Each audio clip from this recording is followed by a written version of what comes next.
Deuxième lettre de Paul aux chrétiens de Thessalonique. Chapitre 1. Moi, Paul, avec Silas et Timothée, j'écris à l'église de Thessalonique qui appartient à Dieu notre Père et au Seigneur Jésus-Christ. Que Dieu le Père et le Seigneur Jésus-Christ vous bénissent et vous donnent la paix. Frères et sœurs chrétiens, nous devons sans cesse remercier Dieu pour vous. Cela est juste parce que votre foi fait de grands progrès et l'amour que chacun de vous a pour les autres grandit de plus en plus. C'est pourquoi nous disons aux autres églises de Dieu combien nous sommes fiers de vous. En effet, vous restez fidèles et vous gardez la foi malgré les souffrances et les difficultés que vous connaissez.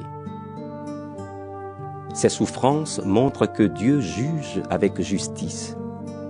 En effet, elles vous rendront dignes du royaume de Dieu pour lequel vous souffrez. Oui, Dieu fera ce qui est juste. Il fera souffrir ceux qui vous font souffrir. À vous qui souffrez, Dieu vous donnera le repos avec nous quand le Seigneur Jésus apparaîtra. Il viendra du ciel avec ses anges puissants au milieu d'un grand feu. Et il punira ceux qui ne connaissent pas Dieu et qui n'obéissent pas à la bonne nouvelle de notre Seigneur Jésus. Voilà la punition pour ces gens-là. Ils seront détruits pour toujours, loin du Seigneur et loin de sa puissance glorieuse. Ceci se passera le jour où le Seigneur viendra. Alors, ceux qui lui appartiennent lui rendront gloire. Tous ceux qui croient en lui l'admireront. Vous serez parmi eux, parce que vous avez cru au témoignage que nous vous avons donné. C'est pourquoi nous prions sans cesse pour vous. Voici ce que nous demandons à notre Dieu. Qu'il vous fasse vivre en accord avec l'appel que vous avez reçu de lui. Que par sa puissance, il vous aide à faire tout le bien que vous souhaitez, qu'il rende votre foi active. De cette façon, grâce à vous, le nom de notre Seigneur Jésus recevra de la gloire, et lui aussi vous donnera de la gloire. Tout cela est un don de notre Dieu et du Seigneur Jésus-Christ. 2 Thessaloniciens. Chapitre 2. Frères et sœurs, notre Seigneur Jésus-Christ va venir, et nous serons rassemblés près de lui. À ce sujet, voici ce que nous vous demandons.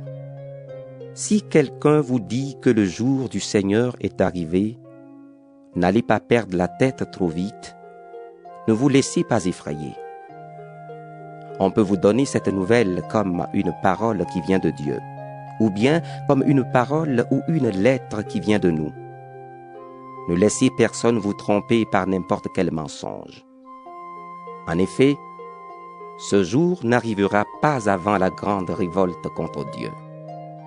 Le méchant, celui qui est condamné, doit d'abord se faire connaître. C'est l'ennemi. Il s'opposera à tout ce qui est saint et à tout ce que les gens adorent. Il osera s'asseoir lui-même dans le temple de Dieu et il affirmera qu'il est Dieu. Quand j'étais encore avec vous, je vous en ai parlé. Est-ce que vous l'avez oublié? Et maintenant, vous savez ce qui le retient. Ainsi, il se montrera seulement au moment prévu. La puissance mystérieuse du méchant est déjà en train d'agir. Quand ce qui le retient encore ne sera plus là, il n'agira plus en se cachant. Alors le méchant sera découvert, et le Seigneur Jésus le fera mourir par le souffle de sa bouche. Il le détruira en apparaissant avec puissance. Quand le méchant viendra avec la force de Satan, il fera toutes sortes d'actions puissantes. Il fera des choses étonnantes et extraordinaires pour tromper les gens.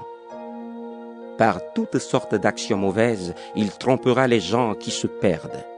Et ils se perdent parce qu'ils n'ont pas reçu et aimé la vérité qui pouvait les sauver. Et ils se perdent parce qu'ils n'ont pas reçu et aimé la vérité qui pouvait les sauver. À cause de cela, Dieu leur envoie une force trompeuse qui les fait croire aux mensonges. Alors, tous ceux qui n'ont pas cru à la vérité, mais qui ont pris plaisir à faire le mal, seront condamnés. Frères et sœurs très aimés du Seigneur, nous devons remercier Dieu à votre sujet en toute occasion. En effet, Dieu vous a choisi depuis le début pour vous sauver par son esprit qui vous rend saint et parce que vous croyez à la vérité.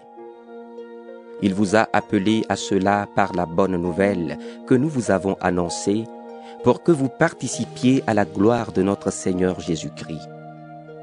Alors, frères et sœurs, résistez et gardez solidement l'enseignement que nous vous avons donné en parole ou par lettre. Dieu notre Père nous a aimés et il nous a donné gratuitement un encouragement qui dure toujours et une espérance solide. Nous lui demandons, ainsi qu'à notre Seigneur Jésus-Christ lui-même, de remplir vos cœurs de courage, qu'il vous donne la force de faire toujours le bien en actes et en paroles. 2 Thessaloniciens, chapitre 3. Enfin, frères et sœurs, priez pour nous. Demandez que la parole du Seigneur se répande rapidement et qu'on l'honore partout, comme on le fait chez vous. Priez aussi pour que nous soyons libérés des gens mauvais et méchants. En effet, tout le monde ne croit pas en Dieu. Mais le Seigneur est fidèle. Il vous rendra fort et il vous protégera contre le mauvais. Le Seigneur nous donne confiance à votre sujet. Nous sommes sûrs d'une chose. Vous suivez les conseils que nous vous donnons et vous continuerez à les suivre. Que le Seigneur dirige vos cœurs. Alors, vous aimerez Dieu et vous serez patients comme le Christ. Frères et sœurs, nous vous donnons cet ordre au nom du Seigneur Jésus-Christ. N'allez pas avec les chrétiens qui sont paresseux et qui ne suivent pas l'enseignement reçu de nous. Vous savez bien comment faire pour suivre notre exemple.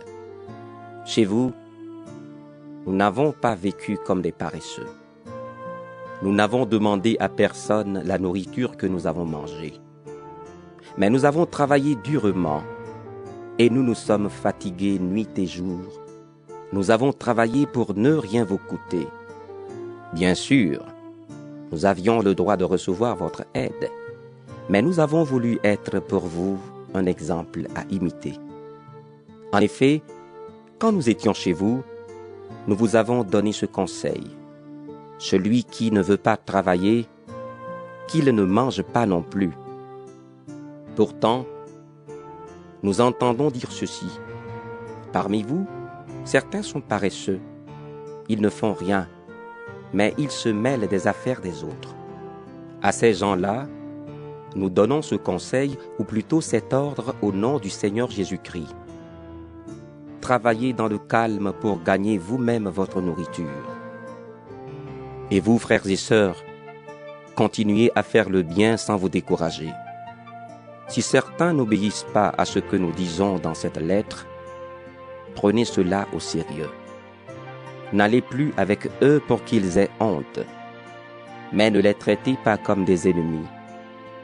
Donnez-leur des conseils comme à des chrétiens. Que le Seigneur de la paix vous donne lui-même la paix, toujours et en toute occasion. Que le Seigneur soit avec vous tous. La salutation est de ma main à moi, Paul.